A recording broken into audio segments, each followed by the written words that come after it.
hottest topics, the latest rumors, in-depth discussions, and the biggest headlines. Your weekly WWE fix all in one place. Find us on YouTube, iTunes, Automatic, and SoundCloud. This is the Main Event Podcast with your hosts, Imran, Arif, and Raza. It's time for the main event.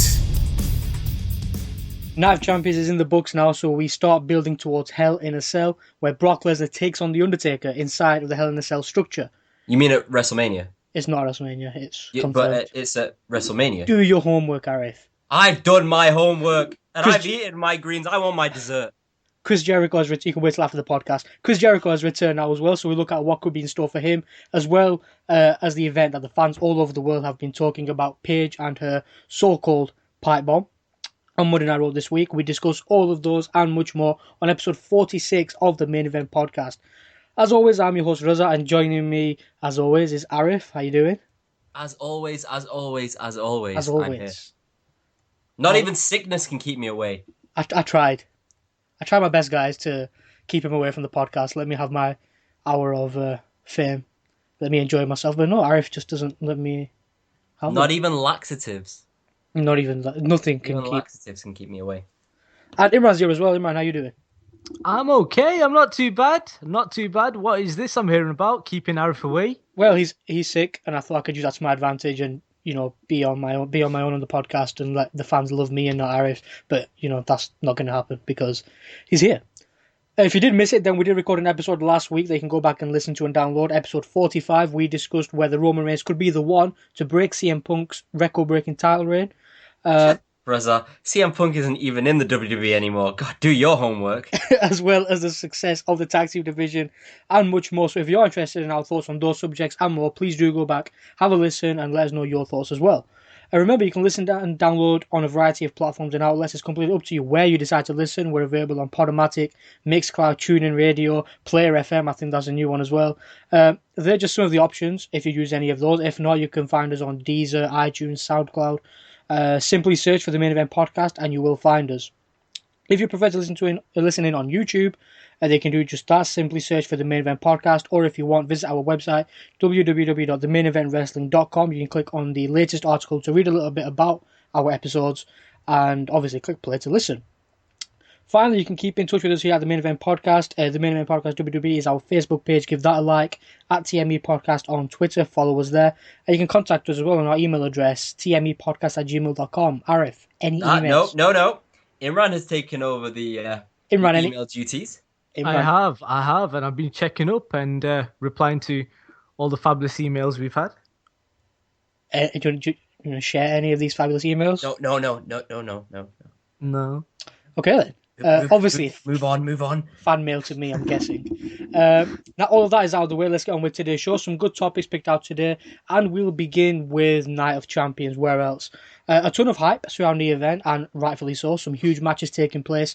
Let's just run down the results. Say what we thought about the matches that took place, the good points, the bad points from the show, what could have been changed, and so on.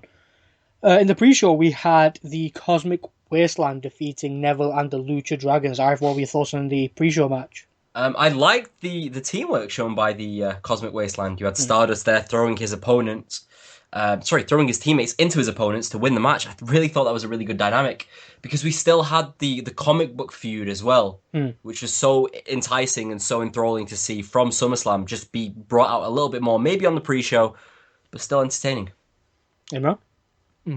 No, I wasn't completely into this match. It's just a pre-show match. I don't really pay attention to these sort of matches, but what I was paying attention to was just the team of the Ascension with Stardust, I guess. Cody Rhodes! Exactly. It was interesting to see. I was excited for this tag team, and now that they've got the win, I'm looking forward to where they progress, really. It wasn't so much about the match, it was about that tag team.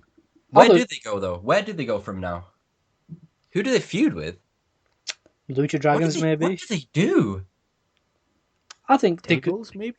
I think being with Stardust is key for them at the minute. Yeah. As his henchman. I thought it was a solid kickoff match, to be fair. I was pleased to see the Ascension on the card as a whole. This alliance with Stardust works for me. I think if you take all predictions out of the equation, it was a bit of a surprise to see them win, considering how over Neville has been with the WWE Universe. But all in all, no complaints from me. A solid match. With it being a pre-show, though, I didn't really think, like Imran said, it didn't really matter which way it did go. And to be fair, I think Stardust did deserve the win a bit more this time, so it was fine. Main show, we had Ryback dropping the Intercontinental Championship to Kevin Owens. In the curtain jerker. Oh. Arif. I think I was the only one to predict this correctly. Indeed you were. And we'll go on to predictions slightly later, because I know Imran is very, very excited for that part of the show. I am. Oh, I am now. I am. No spoilers, but potentially. Kevin Owens beating Ryback. Not many of us saw it happening, but the way it happened, I think, was the big surprise. I mean, Kevin Owens didn't even hit a finisher. He rolled up the big guy. No, this, for me, as soon as it opened, I thought Ryback was going to retain. I was like, yeah, here we go. Another sort of standard opening match for the night.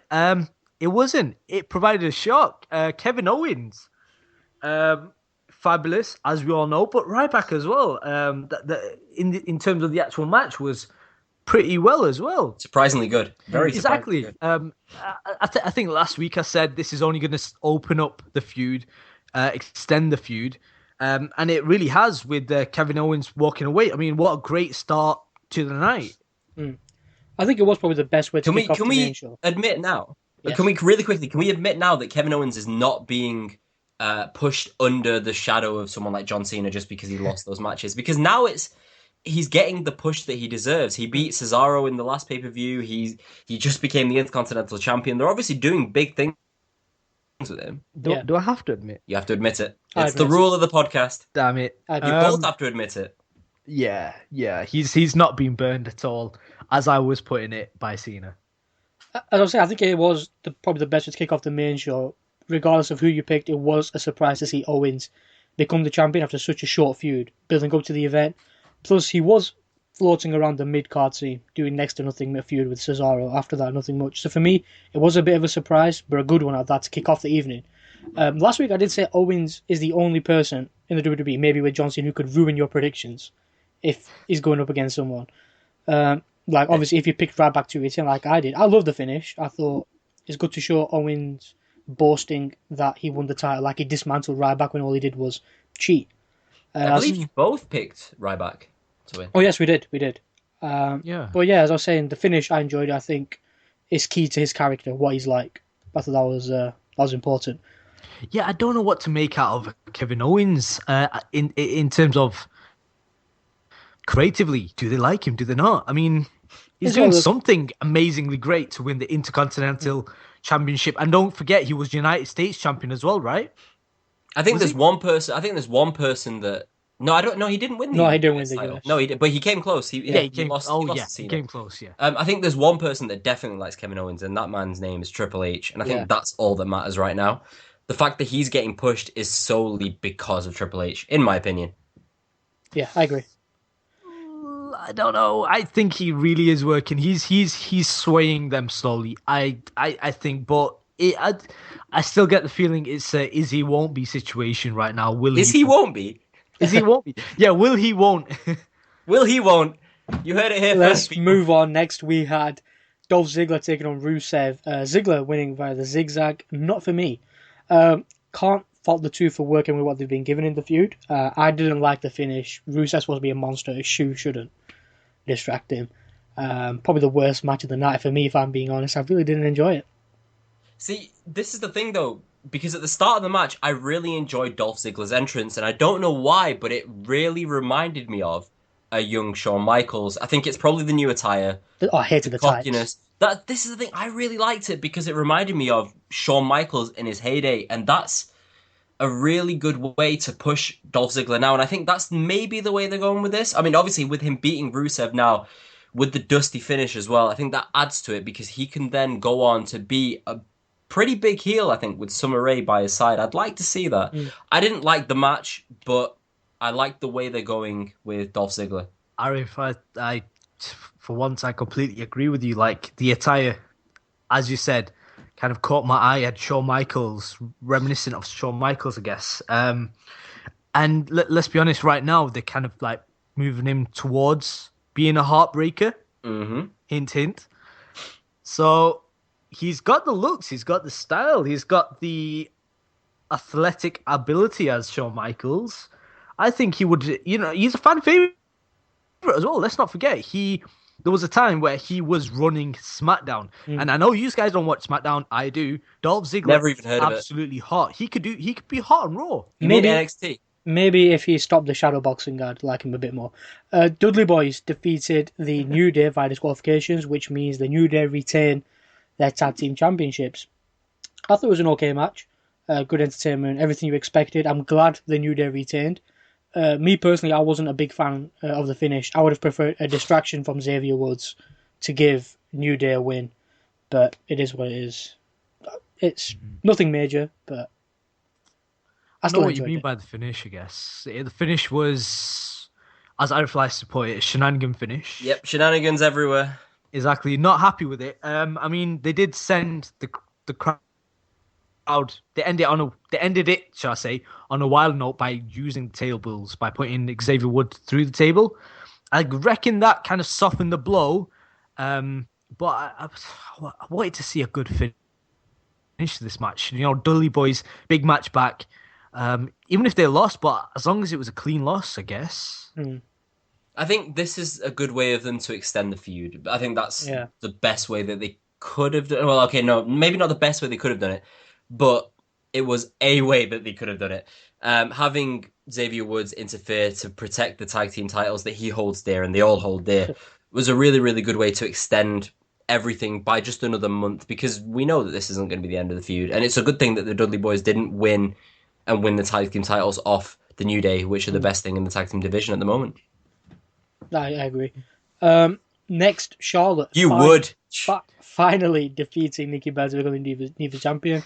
I think we all expected that to happen anyway, so there wasn't really a surprise factor. But how tall is Charlotte, by the way? I have no idea. She's extremely tall, isn't she? Yes, let's leave it at that. Are we sure of her gender? Well, I mean, we're still debating on Tamina Snuka, so one diva at a time. I mean, she looks like a lady. Let's not go down that road. No. I think we need to get down. No. So, any complaints? Email Imran at the Main Event Podcast. He's here. He's ready to deal with all your complaints. Good luck, Imran. But Charlotte's win, definitely a step in the right direction. I think that's what the relief was, especially after the events that took place the following night. I thought the match was great, considering the kind of matches we've seen from the Divas. I enjoyed the match more than I thought I would. I wasn't a big fan of the finish with the whole knee and everything, which made no sense. But yeah, Charlotte won. Happy, good match. Can't complain. Nikki Bella worked the leg. Yeah, I am gonna complain. I wasn't so invested. I wasn't so excited, simply because the ending of Raw or the Divas match at the way that it ended sort of gave away the win. And like as I said, we all saw it coming. And plus, it's Nikki Bella. I'm not happy that she is the longest reigning Divas champion at all. So for me, I kind of rebelled against the match, if you wish. I watched the ending, nothing in between. Just muted it. What about you know what it is, though, guys? We can look, but we can't touch. Because we keep dreaming from the stars above. I think I messed the lyrics that time. No, and ladies and gentlemen, that's where RF's lyrics end. He does not know. I don't know the rest. I should really Google them. Something in your eyes, but you can't explain it. Do your homework, Arif. Something with the John Cena. It's John Cena. What did you think of the match? I wasn't, again, going along with what Imran said, I wasn't that impressed, but I'm glad that Charlotte won. I think it does add a new element now that the Divas Championship, I guess, has been missing for a long time, which is a real credible champion, someone who you can really see as being the top dog in the Divas Division. Nikki Bella, for me, she performed better than expected in that match, and it's obvious that she's been practicing. She's obviously had 300 and so many days to practice for it. But overall, glad that Charlotte won. Yeah. I think everyone is. The Wyatt family, they defeated Roman Reigns, Dean Ambrose, and the returning Chris Jericho as well. He was a mystery partner. Who was the mystery partner? Chris Jericho. Who? Chris Jericho. Sorry, I think I'd like you to say it a little bit louder, Reza. Or it was Chris Jericho. Break the walls down! Break the walls. It's been at least 20 episodes. That's what you baby, you know the Judas, and I'm your priest. It's the only time I don't mind. It's not what you need. Only time I don't mind being interrupted. Step into the range of the beast. I thought it was a solid match. Can't really fault it. The lyrics, but I'm gonna go. I don't think Jericho's. Thanks, Arif. I don't think Jericho's return was a huge surprise.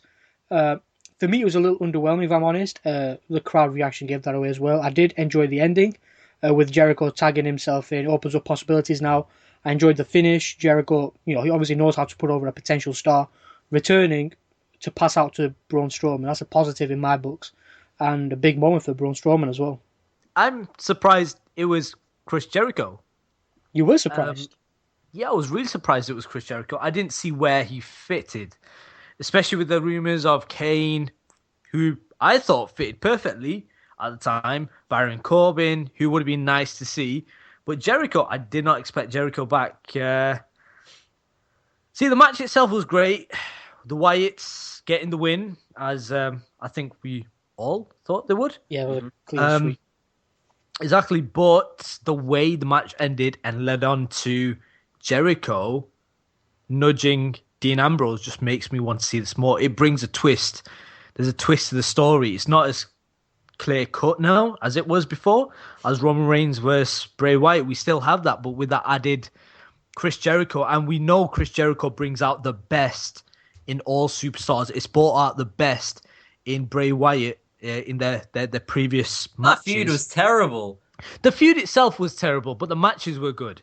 And I think that's what Chris Jericho's going to bring, but for Roman Reigns. He's going to not only bring like a better character out of him, but a better superstar in the ring. So let's go back to the match itself. I really like the way that Jericho was announced by the announcers, and this is something that doesn't usually happen by the pay-per-view announce team. And they called him the gunslinger. They said that Dean Ambrose and Roman Reigns went out and they got themselves a gunslinger, like Chris Jericho, like a soldier for hire situation. But Jericho wasn't able to get the job done, and that really puts Braun Strowman over. That really puts when you've got a former WWE and World Heavyweight Champion, former Intercontinental Champion, Tag Team Champion, etc. First ever undisputed. Exactly, losing someone who beat The Rock and Stone Cold in the same night to then come back and just be passed out by this monster, this beast. That's huge for the Wyatt family. Yeah. And I think this puts the Wyatt family over so well without hurting Dean Ambrose and Roman Reigns. Well, hasn't this been the role Jericho's has been playing in the past couple of years? I mean, we saw it with Fandango and countless other superstars like Dolph Ziggler. I guess Dolph Ziggler's big break was Jericho. Yeah, well, they fell to the wayside, didn't they, really? I think this is the way of really like legitimizing it to the point where it was a surprise. You could say the Wyatt family didn't expect it, and to still pull out the victory is huge. I think Strowman is a bigger risk as well, jumping from NXT live shows to... I don't know, Fandango was a pretty big risk. You can argue because of his gimmick and everything, but he's someone that's already been on screen a while. And I don't know, Fandango was a pretty big risk, though. Let's move on. John Cena, new United States Champion, defeating Seth Rollins. I enjoyed the thing from start to finish. Great match, great spots. Again, something we weren't expected to happen. I liked how Cena played a role in getting the next match started as well. I thought that really put Rollins, his back against the wall. The correct result for me. I enjoyed the match. The correct result, but possibly done in the wrong way because it kind of devalued what happened afterwards. But let's focus on the Seth Rollins-John Cena match. And I thought this was the perfect way to make Seth Rollins a face. I thought him losing to Cena and then getting attacked afterwards would get him cheered in the next match, which obviously wasn't the case because he was eating Sting. The Rollins-Cena match was really, really good. And that just proves, again, that anyone that Cena faces now elevates him to the next level because he's facing the wrestlers of the caliber of Seth Rollins. But then that doesn't discredit Rollins in any way because he is ridiculously amazing and he can work with anybody. Yeah, again, going on to the match, like you said, great match, and they've been having great matches actually. John Cena and Seth Rollins for the past couple of months, really, and it was awesome to see. It was awesome to see that, and the result again, going on to what Raza said, right result for me. John Cena walking away with the win, and yeah, as in it was a great match. I reckon it was actually done right, done correctly. Main event time, we had Seth Rollins retaining his WWE World Heavyweight Championship against the Icon Sting. Obviously, sad news about the injury he sustained, but credit to him for finishing the match. I thought the finish was good. It suited Rollins' character very well. Some good spots, especially Rollins pushing Sting through the Spanish announce desk. I thought that was nice. Then obviously we had the Kane return. I enjoyed the Sheamus tease. Wasn't a big fan of the Kane return. A little underwhelming, but the match itself, I can't fault it. Rollins did his best to carry Sting. Sting looked in good shape though, I've got to give him credit. He looked good. A decent main event for me. I think I maybe need to explain because I think you guys have understood it differently. I think the matches themselves were fine. The stories told in the matches were fine. Mm-hmm. I just didn't like the fact that Rollins lost to Cena and then beat Sting. Regardless of what happened in the Sting match, obviously Sting got injured, etc., etc. But the idea was that Rollins had already been out there for half an hour, and then to go on and defeat somebody who had to have taken a sledgehammer to the face last time we saw him to really make him lose. I think that kind of discredited Sting a little bit for me. For me, it was the way that the match ended with the pick. You know, the small package. Finishing that match, really, against Sting?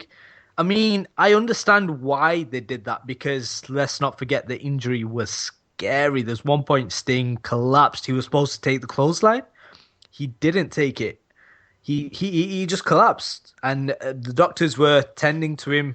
I mean, as a Sting fan, I don't know what's gonna happen to him in that match. I didn't know what's gonna happen to him. So I understand why WWE did that. I don't think it's great for Seth though that he won like that. I'm not happy. But right now, I just want Sting to be fine. His injury is scaring me, really.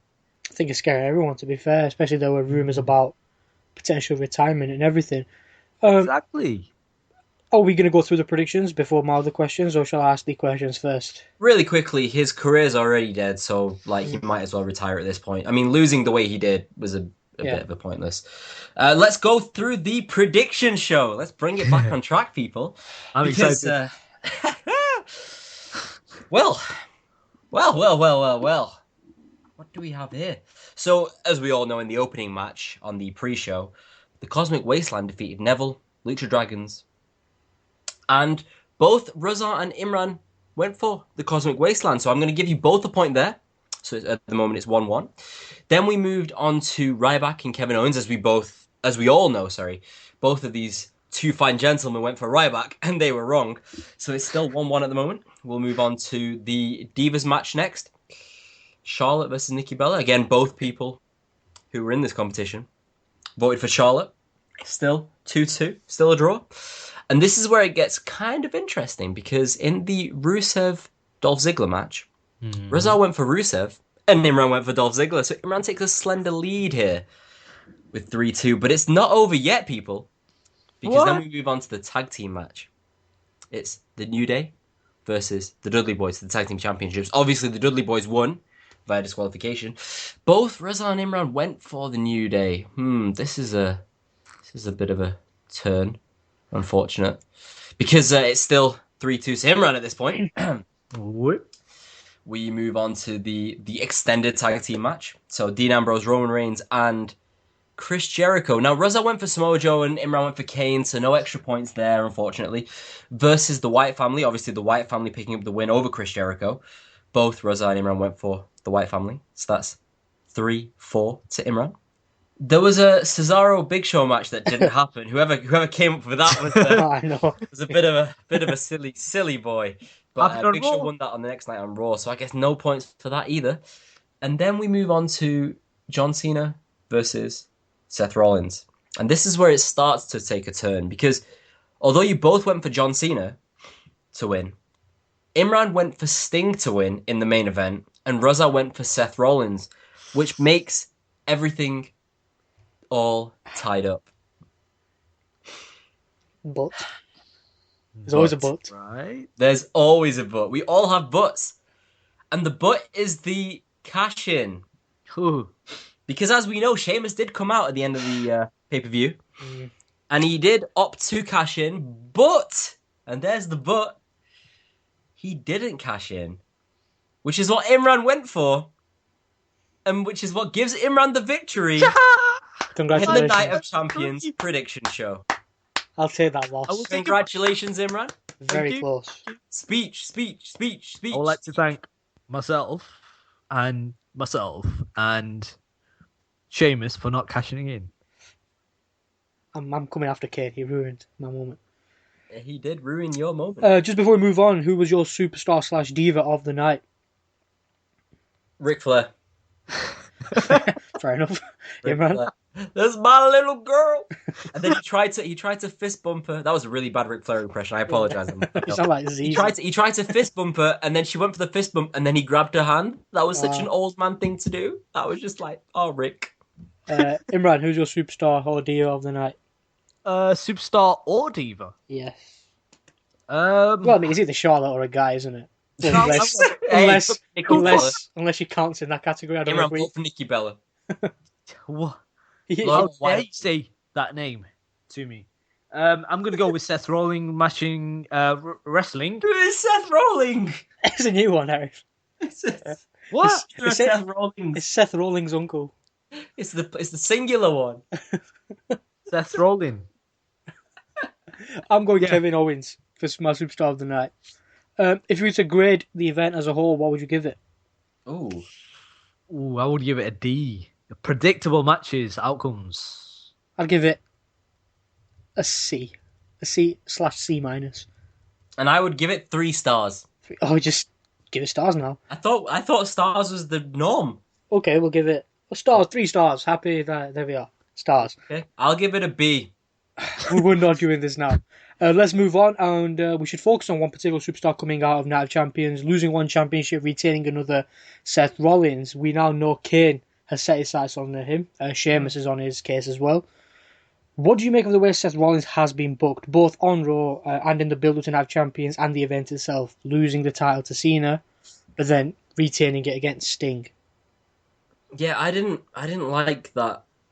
I just didn't like it because losing to Cena and then being attitude adjusted on the attitude adjusted, is that the right way of saying it? Being attitude adjustmented. Yes, being attitude adjustmented on the floor outside the ring before making pretty much a full recovery and beating Sting. I mean, he's getting booed for it, but I thought he should have been cheered. That's just me. I'm just really weird like that, I guess, because it's like overcoming the odds in a sort of scenario. Like, you only ever really see a face doing that, like when you have a 5-on-1 scenario at Survivor Series or someone coming in at number 1 at the Royal Rumble, things like that. Or Daniel Bryan at WrestleMania when he had to beat Triple H and then beat Randy Orton and Batista. I think a moment like that really defines a champion, and I just think that WWE handled it maybe in the wrong way. I don't know, because here's the thing. It's clear WWE didn't want the match to be finished in that way. This match clearly had...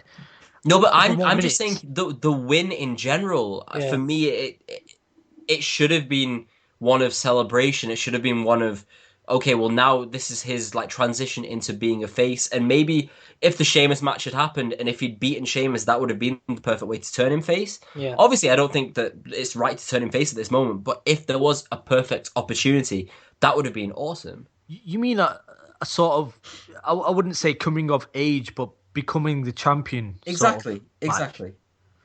Oh. And that's just my little magical kingdom in my head, I guess. That has nothing to do with the way that Seth Rollins has actually been booked. No, absolutely. I guess facing Sting, let's be honest, Sting, long, huge, incredible career. He was like the Undertaker of WCW. exactly. To do that, to beat him, you do need to be a proper champion. You do need to be a great superstar, and I guess this match should have solidified that. But I don't think the time's quite right yet. I think with Seth Rollins, they're waiting to do that later on down the line against the likes of Triple H, if that match with Triple H ever happens. I think it definitely has to now as well. I think that's the natural feud that's gonna end up coming up for maybe WrestleMania now. Yeah.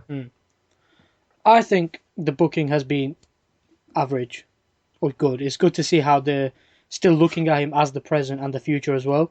I thought it was interesting how they portrayed him alongside the two Hall of Famers, how he could handle his own. I don't think it was a bad decision on Sunday to lose to Cena. Maybe the match order maybe was a bit off. But Cena is the only one who can elevate that championship to levels nobody else can right now. Rollins still has the honour of saying he was the first and only WWE World Heavyweight and United States Champion. That's enough for him, I believe. He doesn't need that championship right now. I think it was right he defeated Sting. Obviously, losing both championships would have hurt him. I think it's good he helped make Sting look strong before the injury. Obviously, sad to see the injury. Hopefully, Rollins isn't blamed for that. But the finish as well... Was he legitimately injured? Yes, legitimately injured. Oh, I feel really bad now. But the finish as well. Some people didn't like the roll-up. I thought it was a good way to make it look like Sting came agonisingly close. I know he had him in the submission hold, but then Rollins somehow stole that win away from Sting's clutches. Managed to find a way to win. And I'm glad Sheamus didn't cash in either, so... I thought the booking up until this point has been good. Could have been handled better, as I've said. But that's not how things work out all the time, is it? Here's the thing, guys. Coming out of Raw, it's clear Seth Rollins will face the Demon Kane at Hell in a Cell. And without going too much into the Hell in a Cell main event, do you think that's the right way to go? To go after facing Cena, then Sting on the same night? Yeah. I think it's a good way of just keeping the title on Rollins for another month, just because it's not going to really make a difference who he faces there, because the main event is Brock Lesnar versus The Undertaker. Right. I just think that this feud needs to be taken out of the way. It needs to be gotten out of the way, so why not just get it out of the way now? So what do we think is next for Seth Rollins in the coming month or months? Obviously, it's clear we're getting a Rollins versus Kane match for the championship. It's going to happen at Hell in a Cell. Should be pretty fun to watch with the whole gimmick of the event. What do you think is going to happen after that, presuming he retains it? I think he's definitely going to keep it now until at least the Rumble, and then possibly lose it to Cena or... I'd see now that Brocktober's happening. Brocktober. Yeah. Put it in your calendars. Now that Brocktober's happening, I don't know where they're going to go at WrestleMania with Brock Lesnar and The Undertaker, so I don't have a clue. My entire plans for WrestleMania have gone up in smoke. I don't know where we'll get into that anyone's going to be. I don't know anymore. Yeah, I mean, again, it was a huge swerve. I was not expecting that at all. And to be announced as a kind of a promo, caught me off guard, completely off guard. Seth, it's clear he's going to be dropping it soon. But why? And Royal Rumble he's the perfect champion. Right now, he is the perfect... He's the Triple H. He is the Triple H. Yeah, he clearly is. He's doing great. And the funny thing is, you mentioned the ROH pay-per-view that happened last week. I did. Oh, what happened I love ROH. Did Jay Lethal drop one of his championships? Exactly. It brought me back to a time where Jay Lethal was facing Seth Rollins or Tyler Black at the time. And to see him... Tyler Black is a footballer, Imran. God. Sorry, my apologies. But to see him evolve into the new Triple H and to carry WWE, which he has been since WrestleMania. Again, still not Mr. Disney. It's an honor to watch. He's great. He is clearly the best in the world or best in WWE so far right now. So I have a question. What do you guys think of the current ratings? And I know they don't mean anything, really, but ratings have been decreasing, and... do you guys think that's possibly because Seth Rollins is champion? I think it's because... Or do you think it's because of the Divas division? I think it's because Cena's not the number one champion. That's what it is, for me. Cena sells more merchandise when he's the number one guy. That's a fact. But yeah, I don't know, it's hard to actually put your finger out one thing why the ratings are going lower. Plus, you've got the Monday Night Football as well. which coincides with that. So people are going to switch over to American football to watch as well. That's true. Gary Neville and The American audience have Jamie no Carragher. idea what we're talking about. Sorry. Uh, Back to this, I was saying, American soccer. I think there's going to be one pay-per-view match between Kane and Rollins. Can we see anything else there? It's going to be one. Oh, please not. Please no. I like the Abyss storyline they're doing with with Kane, where he doesn't realize that he's masked Kane, but he's masked Kane. I think Abyss referenced it actually on Twitter. Yeah. So which superstar do you think should feud with Rollins while he's champion to get more out of him? Do you mean after the Kane feud? After the Kane feud. I think then we'll possibly see... Oh, this is a really difficult question. Maybe Dolph Ziggler? No. Oh no, please no. no. I'm just Shawn Michaels? Ziggler? No. As soon as he takes the shadow boxing, I have no problem with that. But he's here to show the world. He's here to show the world. Come on. Bring it on. I've seen enough. It's irritating. Let's not talk about Ziggler now. Let's focus on Seth Rollins. Do you think a Jericho might be the right superstar to feud after Kane? I can see Jericho turning heel because of his actions at Night of Champions, which maybe takes it away. See, everyone that I'd like Rollins to feud with is a heel right now. I think it's going to be Cena, isn't it, at some point? Oh, no. It's just going to be Cena. Stop making these predictions that end up coming true. I'm sorry. Unless it's Night of Champions. For us. Give the listeners what they want. They want a Seth Rollins versus Seth Rollins match. I don't know. So do you think Triple H will feud with Rollins while he's the champion or once he's dropped it? I think once he's dropped it. I don't think we'll see Triple H near the title picture. Do you reckon they could be fighting over the pedigree? Maybe. Ooh. So when do you think is the right pay-per-view for him to drop the title? Would you say Royal Rumble? See, this is the thing. It depends where they go for WrestleMania, but if they want a different champion for WrestleMania, then it has to be at the Royal Rumble at the latest. Because otherwise, then you're just making whoever it is a transitional champion, unless they keep the title at WrestleMania. There's so many unlesses. I'm really bad at this. When Brocktober got announced, it messed everything up. I had this entire plan. I thought Sting was going to win the title and face The Undertaker at Survivor Series. I was so wrong. You couldn't be more wrong, even if you tried. Let's move on now. Kane wasn't the only one that returned at Night of Champions. Chris Jericho made his return as well in a losing effort to the Wyatt family. I know we discussed a little bit. What did you make of Jericho's return then? Surprising, very surprising. Really? I was just as surprised. I was expecting Daniel Bryan. I don't know. I don't understand why people find this surprising. Me personally, I thought it was an underwhelming return. If they're announcing a mystery superstar to appear, your instinct goes to Chris Jericho. That's what it is. I think people had already set different or higher expectations. But it's the idea that if it's the most obvious answer, usually people overlook it, which is exactly what we did. Yeah, but my point is, if they always reference Jericho, if it's always going to be Jericho, then it's not always Jericho though. Like more often than not, it is. The thing is, especially considering the season that we are slowly heading into, it comes to no surprise that Jericho's returned again. But it shocked us. But it shocked us. We had no idea. I was expecting a Kane who's been scheduled. You thought it'd be Samoa Joe. Don't lie now. I would have been more surprised. But that's my point. Like my expectations were high. I wanted Samoa Joe. I really wanted Baron Corbin. Can we all admit that would have been pretty cool. But as in, me and I've discussed it a few weeks ago. Corbin would have been the perfect one to force himself into the team, do the business, and then get out without being as part of the team. But I was saying, I think the reaction from the fans probably played a part in my decision making. I know at the start there were cheers, but then when the cameras panned around the arena, there was like everyone just sat down and watching him come down the ramp. I think if it was anyone else though, would they have been able to lose the Wyatt family and have it not matter?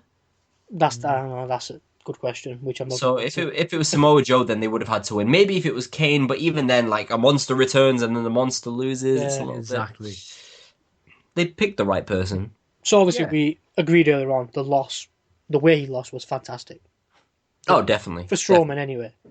The way he tagged himself in, the way he acted really cocky, and he thought he could just dismantle the entire Wyatt family by himself, and the fact that he lost and then pushed past Dean Ambrose. It was all done very, very well. Yeah. Yeah, exactly. It's added a new dimension to this story, and I like that. I like that at Night of Champions worked well. I'm not But sure he if wasn't. But he wasn't there on Raw. Sorry, Reza, but he wasn't there on Raw. that's what I'm about to say. And I'm not sure whether he's I sticking have around. your notes. Well, I'm not sure whether he's sticking around. People were saying he's going to stick around to WrestleMania. Some are saying he's not booked for anything other than live events. So let's say he does stay with the WWE up until WrestleMania. How should Jericho be used? How could he be used? What would you like to see they do with him? I think Jericho everyone's with going to say they'd like to see him stay. Did you see my surprise return at Night of Champions? Hear how it came to be, where I hid all day, and future WWE plans on Talk is Jericho now. Okay, I'm just gonna go listen to the podcast. That's just the most disrespectful thing ever. You just ditch our podcast. No, I'm not gonna be on it. I'm just going to listen to it. I know. Obviously, we don't want Jericho's viewership to go down. To go to us, right? I would just celebrate our podcast. I think fans obviously do want to see him stick around. I think they could use the conclusion of the Night Champions match to help with this. As I said, I'd like to see a heel Jericho. We're so used to seeing a face Jericho. I think a heel Jericho taking on a face Dean Ambrose would be very entertaining. Great microphone work, promos would be fantastic. Matches would be something else as well. Fans want to see that. If not Ambrose, personally I'd like to see heel Jericho take on a face Roman Reigns, which Imran said. Obviously down the line, I think heel Jericho could get a lot out of Roman Reigns.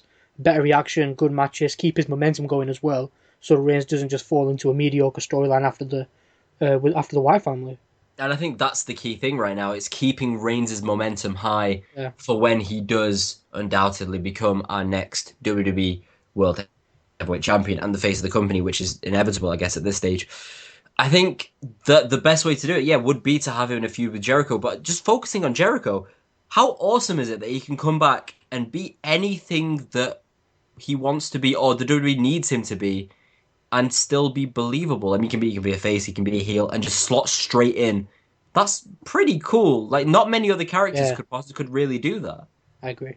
Yeah, I mean, just talking about superstars in general who try to do that, he reinvents himself. Mm-hmm. Every single time. Yeah, exactly. It's awesome, and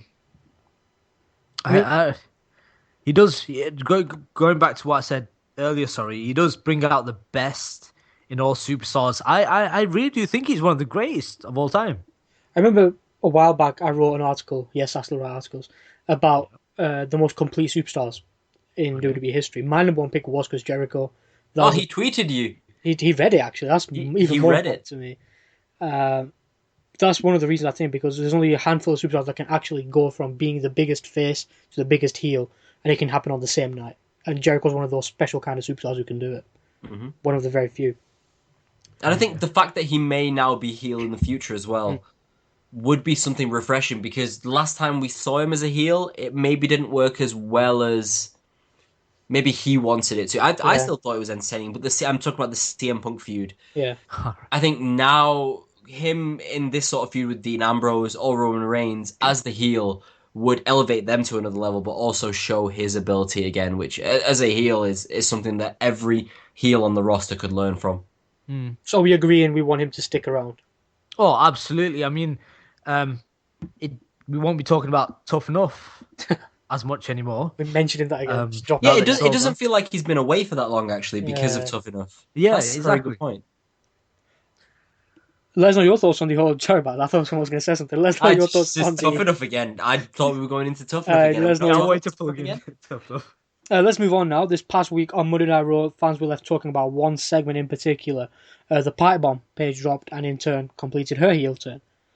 Is it really a heel turn though? I mean, it felt like she was just speaking facts. I thought it was Paige being Paige. Nevertheless, for me, that was the highlight of Raw, surprisingly.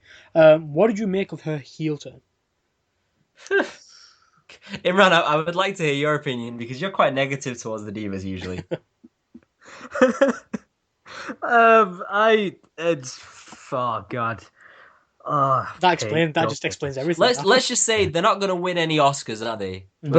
Paige. I just thought it was the same Paige from Tough Enough. I just thought it was her, just baking out all the negativity really. I mean, yeah, she was displaying some facts, some parts I didn't like. Or, for example, Nikki and Brie, we know why you were all on top. I don't think it was the right crowd to do it in front of, though, because Or they didn't seem to the react. crowd itself Yeah, in general, I didn't like the entire night. They yeah, were I'm not a fan of Paige's execution anyway. Just the way she treats everything. I mean, her bust up didn't feel like a bust up. It didn't have that cutting edgeness to it that AJ had, that attitude that AJ had. I mean, I don't know. It just I enjoyed it a lot. I didn't enjoy it. I I think didn't at all. I think we all knew that it was slowly building up anyway. I predicted it happened in Night Champions, but it happened on Raw. I thought it was fun to watch, especially with Ric Flair in the ring at the same time. What I particularly liked, though, was the fact that she didn't attack Charlotte. In fact, I did assume that Paige would attack at Night Champions. Instead, she did it all verbally destroying Charlotte by saying she's here because of her dad with Ric Flair in the ring. We know what she said about Nikki and Brie in the comments about Becky Lynch too. I thought it was a solid promo from her. And Natalia as well. I mean, Yeah, that's exactly. exactly what you want. Attacking someone who then returns that night and then loses in her first match back on. Yeah. Really quickly, going back to Paige, though, I loved the way that, and this is something that maybe you guys, if you want, or people listening at home, you can look back on this, is her mannerisms beforehand, because we expected this to happen, so therefore I was looking out for this. Yeah. And she definitely seemed to show certain mannerisms and certain just ways about herself that showed that maybe she wasn't very happy with this alliance that the PCB are having. She'd always roll her eyes or look away, or it always looked like a fake smile. Even when they were walking out to the ring on Raw, Becky Lynch played the whole excited best friend character, and Paige played the very, very obviously jealous friend, and that's what really worked well. That's probably the only saving grace for me. Yeah, I mean, as soon as they came out, you could feel she was distant from the other two. There was something very clearly bugging her. I mean, you could sort of see her shoulder whilst they were walking down the ramp. It was cold. It was a cold shoulder. It was the cold Yes. shoulder. Exactly. It was Yes. perfectly done. Yes. I mean, it does open up a lot for the Divas division, and finally we can see better matches, a better mix-up of Divas, I guess, because, you know, like Natalia, she is back. That's what I'm looking forward to. A lot of fans, including us, have criticised the Divas Revolution. Looking back at all of it so far, I haven't criticised the Divas Revolution. is this, if there was one, is this the best thing that has happened to the Divas Revolution, the so-called Divas Revolution? Then, This is the best thing that's happened so far. yeah. I think now it seems like this is starting. Now it seems like there's... See, it's difficult because this is probably the best we're going to get, especially up till now anyway, because it's easy for us to compare this to the previous Pipebomb, and it's nowhere near as effective as the AJ Lee Pipebomb. It doesn't seem to have been delivered in the same sort of way. It doesn't seem as real. This is quite clearly, obviously faked. But saying that, it was still enjoyable in its own way, in the sense that Paige is just a really, really annoying person. Exactly. She's going to be booed for it now. It's not even like she'll be cheered. I think this is the best thing she that's happened. could be herself now, I guess. Yeah. She could bring out something else other than her quietness, which let's be honest, she was kind of tamed. She's not a tamed girl in real life. But this is my house. It never is it? It's never. It's not. I do It's think not. this was probably the best that's happened so far, as I said. More could Like she happen. moves like every week. Because I think this, along with the introduction of the NXT Divas, minus Stephanie McMahon, is good. I think Paige acknowledging the fact that there hasn't been a revolution, that it failed. She's the one who's tried to start it. So that was good. Yeah, I like that because it brought back to some latest piece of news actually that came out that these 4 horsewomen, or 3 horsewomen, should I say now, are not going to be featured on the WWE 2K16 game. what is that? I don't know. That's the not most even ridiculous DLC as thing. well. Eva Marie's in it, right? And No, but she's the future of the Divas division. I can understand that. guaranteed. I can't understand is why the 4 horsemen aren't in it. Exactly, and that sort of summed up Ric Flair, Arn Anderson. exactly the Who whole else? The other 2. them all. Yep, exactly. So I don't actually know who the other 2 are. where do the Divas go from here? Obviously, they need to keep the momentum going from that promo, whether you enjoyed it or not make it seem like it was a waste. What do you think needs to happen? Sasha Banks needs to get out of Team Bad and be pushed to the moon. I was going to say, I think we need to see more divas distancing themselves from their teams. We just need to individualize them, and I still know why they've put them together, and it's something that I've mentioned a number of times before, and that's because you only ever get two divas in a match at one time, unless or there's only ever going to be one divas match on a show. Yeah. And that's why divas have to be, when there are so many, you have to have them in this sort of scenario, or have them paired off with the guys like we've got with Summer Rae and Lana. It's difficult because maybe WWE doesn't want to drop the ball on Sasha Banks so early, or don't want to start the ball rolling maybe with Sasha Banks so early, because that's a main eventer right there, and you could have her win the title at WrestleMania and then hold it for a long time. But until then, the Divas division is just going to be discredited by people like us. I think, me personally, I think we need to see more divas distance themselves from their teams. Every diva, it needs to be every diva for herself, in my opinion. And have them more as valets if Exactly. you need to, because there are so many. It opens up more opportunities. What I'd like to see is Charlotte standing tall for a week, have a successful title defense under her belt, probably in a triple threat with Paige and Nikki Bella. This could be a way of creating time to create more friction between other teams, so that they are in it for themselves. I think when it's every diva for herself, you create more feuds, you create better matches, because you take out the women who aren't adding a lot, and you bring in the ones that can add a lot, and Natalya can offer a lot in the ring. Eventually, I can see them playing hot potato with the Divas Championship, with a number of divas winning it over the next year. I don't think Charlotte's going to hold it for months on end. I don't think any diva is going to be holding it months on end, just because they're all, well, the new ones are all so talented. I would like to think by putting them into tag teams, it was sort of WWE's way of introducing the divas to us, the new divas. If that's the case, I'm happy. As long as now this is where they do branch out, where they can become themselves. You know, Sasha Banks can become the ratchet that we all know. The boss. She's the boss, Imran. She's the boss, exactly. She's the boss, and now has her chance to be the boss. Becky Lynch, finally, she's been, you know, she's been called out pretty much by Paige. This is where she could, you know, mix it up with the likes of Natalya, with the likes of Paige now. That's going to be a really interesting watch. See, going back to you really quickly, going back to your point on the tag team thing, where this is the way they introduce the divas, I would agree with most of that. The only problem I have is the way that they introduced Sasha Banks, because they put her in a team that was just like that wasn't a defined heel or face team, and that was the real problem with her.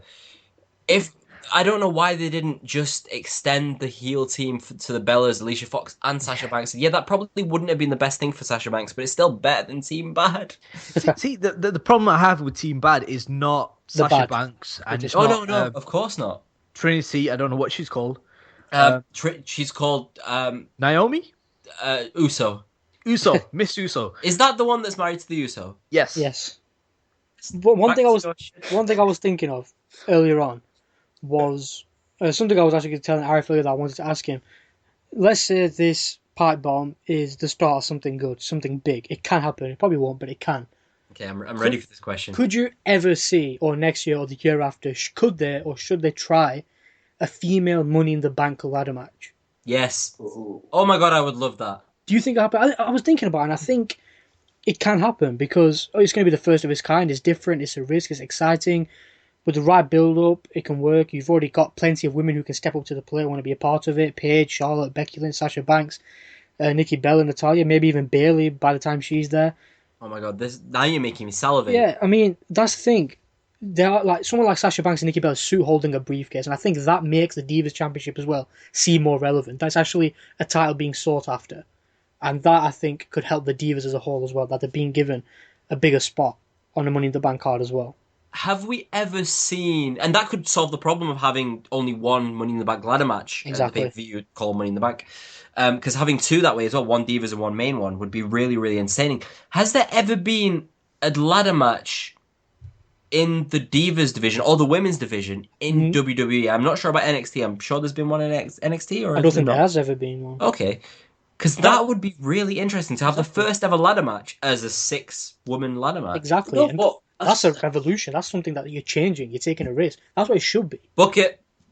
I'm on it. So who do you think could suit holding a briefcase then? for a year. The boss. I agree 100%. I was just going to say Sasha Banks. It's got to be. It's got to be Sasha. So, going back to You Paige. could even then have Tamina as her bodyguard, then carrying the briefcase. She doesn't ever have to do anything. Please don't let her ever do anything. But you could have her as the background character to Sasha Banks, which would be great. I really don't know, because I'm just going to go back to the point where that I was going to make before, the problem that I had with Team Bad. I was just saying before, it's not Sasha, it's not Trinity, it's Snooker. No, we can't say that name anymore. He was put in prison. Sorry. It's her. I hate her. I think she's awful. At least Trinity is actually athletic, and we saw that on Raw, where she could do these great moves, these athletic moves. I wouldn't even have Tamina as a bodyguard. I would just straight up fire her. I think it would be. That's really. She's a person to him, man. No, it'd be good to have quite a large woman, but she's a person. It would be good to have her as that sort of character. She doesn't have to say anything. She can just be the angry bodyguard, like Chyna was to DX, but have Sasha Banks as the main focal point. And then you could have even like another couple of divas underneath Sasha Banks. Having Sasha Banks as the focal point, which she isn't at the moment, it seems like more Naomi is. Having Sasha Banks as the focal point would be a way of elevating her and elevating the division as well. That's what I was thinking, going along with them lines. Like, you've got the Divas champion who will get a lot of focus, understandably. She's the champion. But then being the the Money in the Bank holder gives her a year to develop, keeps her in the picture as well, where she can go off into different feuds, become a better character, become a better wrestler. And then when she's obviously ready to, she might be ready now, but when she's ready to take the championship, she can do it. And then we have two divas, like the champion and the Money in the Bank briefcase holder, who are carrying that division. And I think they honestly should consider it. I think it elevates the person with the briefcase as well, having someone like, and I just keep wanting to go back to this bodyguard scenario because I'm imagining it like Shawn Michaels and Diesel. He needs a bodyguard. A bodyguard. Hey, if you guys want to like sign up to be my bodyguard, I need a bodyguard with these two around. You can send your applications in at tmepodcast@gmail.com. We'll go through them live on the podcast. Yep, we actually will as well. We actually will. I just think that it would elevate Sasha Banks, but it would also elevate Tamina as well to have that sort of Shawn Michaels, Diesel sort of scenario in a sense, because it would add a lot more to Sasha Banks' character to say that, okay, yeah, she is the boss.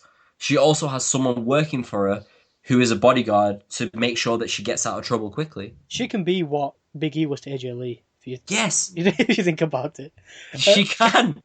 Go back to Paige before we move on. Do you think, like finishing off, do you think her Pipebomb could be the start of something new? Or is this all wishful thinking?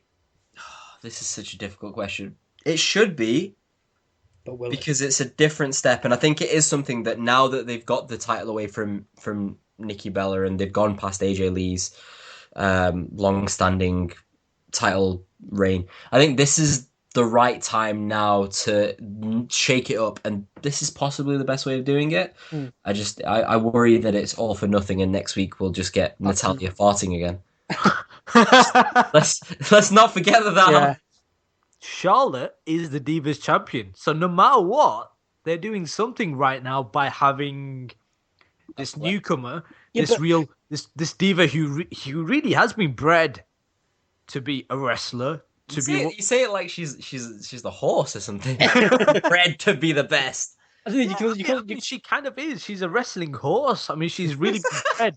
There's a certain amount. Just look at her. Just by looking at her, it oozes wrestling. You heard it here first, everyone. Charlotte is a wrestling horse. Let's move on now. And here I thought it was Lillian. Let's move on to the main event now. And this week we're discussing the Beast Incarnate himself, Brock Lesnar. His return was announced during Night of Champions as well. He's embarking on a Go to Hell tour in October, or Brocktober, as I've pointed out. And his fans are calling it. His final stop in the Go to Hell tour is a Hell in a Cell match, the rubber match against The Undertaker. We watched the event live. What did you think? What did you make of the news, which pretty much came out of nowhere, that Lesnar and The Undertaker would battle it out for a final time at Hell in a Cell? That was shocking as anything. I was no hype or anything.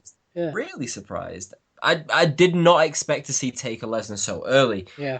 And the fact that they've not really built it up on television as well means that I guess now they probably won't until after the the Madison Square Garden pay-per-view as well, because that seems like where they're going with Brock Lesnar and Big Show at the moment. Is it Madison Square Garden or Yes, it's New York? It's New York. On the streets. It's just You'll find them on Fifth Avenue. Is that even in America? I don't even. Fifth, is it in New York? Probably. Taker Lesnar at Hell in a Cell will be an event in the making. I think it was a surprise. Definitely a good move for me. Good way to get the fans excited for October, whereas they might not have been for Hell in a Cell with the Lesnar return. So, Imran, what was your reaction? Sorry, I just completely forgot about you. What was your reaction when you saw or read the news? I mean, announcing it as a promo. I'm not gonna lie. I was expecting like a new WWE Network show to be announced. Yeah. I had no idea it was not 1, 2, but 3 doses of Brock Lesnar, and not only that, but coupled with the match I was expecting. We all were expecting to be at WrestleMania, the rubber stamp. I mean, this throws a huge twist in our WrestleMania predictions. Back to the drawing boards, everyone. So, what do you expect from the match then? Early predictions, you can say. What do you expect from this match? Is this really the final ever encounter between Undertaker and Brock Lesnar? I mean, Undertaker might not retire. I believe that's why they've moved the match, because of different plans. It's not the first time they've met inside Hell in a Cell either. No, 2002, I think it was, where Lesnar won. So it's kind of good to come back full circle again, finish it off in a Hell in a Cell.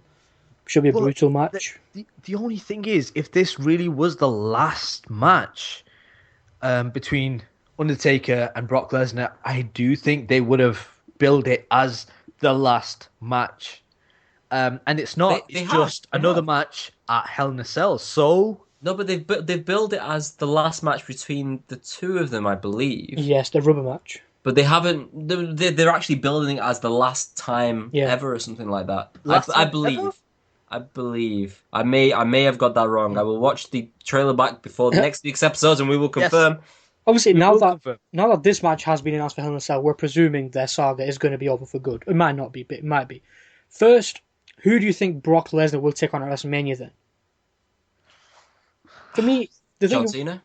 Could be. I mean, there are a lot of options. For me, Lesnar has been in the ring with a lot of big stars on more than one occasion. He's had Cena a few times, Triple H, The Undertaker, etc. I think being at WrestleMania 32 in Texas, Stone Cold will probably be a name that keeps popping up. I don't think that will happen. Stone Cold Lesnar? Yeah, but for me, I think the likelihood of that happening is quite low. So I would say WrestleMania 32 could be the night we finally have our Rock versus Brock 2 match we've been waiting for. That's just my opinion. I can see that happening at such a big stage, which I'm sure The Rock wants to be a part of that as well. It's been in the works for some time as well, hasn't it? Yeah. And if we're not going to get Rock versus Triple H, if instead we're getting Rollins versus Triple H, then this is the other logical match. I can only see that going one way there. I can only see Lesnar winning that, just like I can only see Lesnar beating Taker. But this is the problem, because if Lesnar beats Taker, then Taker has to retire, I feel. Because this is why he returned. And whereas if Taker wins, then what does that mean for Lesnar, who lost? Who exactly? This is a really, really difficult one. Shenanigans, Arif. It's got to be. Paul Heyman wins. Yeah. Imran, who do you think? See, this is the thing. This is why I don't think this is going to be the last match between the two at Hell in a Cell pay-per-view. Hey, that rhymed. Just quit the podcast. It's simply because if they have 2 wins each, I wouldn't mind that. I wouldn't mind that at WrestleMania. I mean, it'll still be a huge draw. It's still going to be who is the best, the Phenom or the Beast. See, I can't see it happening for 2 reasons. One, 5 matches between the two would be a little bit like milking the cow so hard that you're passing blood now. But what if they stopped at 4? But it wouldn't stop at 4 though, because then there would be no rubber match. Yeah, you need a winner. But then the other point is that we've gone from a singles match to a singles match to a Hell in a Cell. Yeah. So then, where would you logically go from there? Hell in a Cell is usually billed as the end of a feud. Yeah. And that's why I don't really know where else they could go for unless they made it like Like a barbed wire on a pole. No, that's a terrible idea. I can't even come up with ideas. Again, because this match is happening at Hell in a Cell rather than the biggest WrestleMania ever next year, do you think this opens up the possibility of The Undertaker taking on Sting at WrestleMania? If he's well enough. If not, then who do you think they will face? I think Undertaker John Cena will happen if it's not Undertaker Sting. I think for me it was Sting versus Undertaker. That's a possibility, obviously depending on health. I do think it's a little early to talk about that, but it's always possible. In an ideal world, Taker Sting is what fans want to see. If it doesn't go down that way, I'd like to see someone like John Cena or Roman Reigns or even Seth Rollins try and match Lesnar. Try and be the ones who say Lesnar got to win over Taker at WrestleMania. So I want to try and do that. To pick one though, for me that stands out, someone whose character is suitable, is Kevin Owens. I'd like to see. It's too early. I know that's the thing. That's what I was going at. It probably is too early, but if he's got the momentum heading into WrestleMania season, it's probably the perfect time to go for it. But I think Sting, I think Imran said last week, Cena for the United States Championship would be perfect. If not, then Bray Wyatt is an option as well. See, I think with Kevin Owens winning the Intercontinental title now, I think that's proof that they're going to keep that championship on him for a long time until Sami Zayn returns, and then we get the Sami Zayn Kevin Owens feud at WrestleMania. Regarding The Undertaker, if it's not Sting, if it's not Sting, then I could definitely see it being John Cena. I mean, going back to your point, who else could beat The Undertaker logically? No one but John Cena. But then even like having Cena lose to Taker on the biggest stage of them all would be huge. Having that as the main event would be huge. Yeah. Then you move on to someone like Lesnar, and where does that leave Lesnar for WrestleMania? Because I can't see him facing anyone but The Rock then. This is such a difficult question. Why do you come up with the difficult questions? I'm sorry, that's my job. I'm not good for anything else, Arif. I thought you'd know that by now. Oh, well, I know that by now. Imran, let's finish off with you very quickly. Opponent for Lesnar, one name for Sting, and one name for The Undertaker at WrestleMania. Opponent for Lesnar, I'm going to go with someone different, Seth Rollins. Okay. Revenge from last year, possibly be a good billing. But I do think Seth is reserved for Triple H. I'm going to stick with Seth Rollins, actually, for Brock. Then we can have Triple H The Undertaker, I'm going to go with The Rock. I reckon that'll be a huge match. Household names, be an incredible match between the two. Incredible rivalry between the two. But then Sting, Cena, I'm going to go with what I've been going with for the last couple of months for the United States Championship. Yeah. Interesting. Let us know your thoughts as well. Well, guys, I'm afraid that is all we have time for on this week's episode. No, we have one more topic. We do? We have one more topic. What's this topic? Did you guys happen upon the happening of the Breaking Grounds trailer? Oh yes. Did you see the person in the Breaking Grounds trailer? The person with long hair? Are we talking about a certain... The person with the beard? Yes. The person with... Yes, I did. Lifting the weights. The Yeti? Indeed. Yes! Tough Enough is back. Our Tough Enough segment. We're not going into Tough Enough. That is all we have time for this week's episode. Please give us a like or a play, download, comment, anything else, whatever it is you do. We hope you enjoyed this week's episode as well. We've got something to look forward to next week, another episode. Thank you to Imran and I for taking time out to join me as well. Any final words from you guys? No, thank you. It's been a pleasure as always. Thanks for not killing me, but just making me ill. It's fine. Anytime. We'll see you next Wednesday with another episode of the Main Event Podcast. Have a good week, everyone.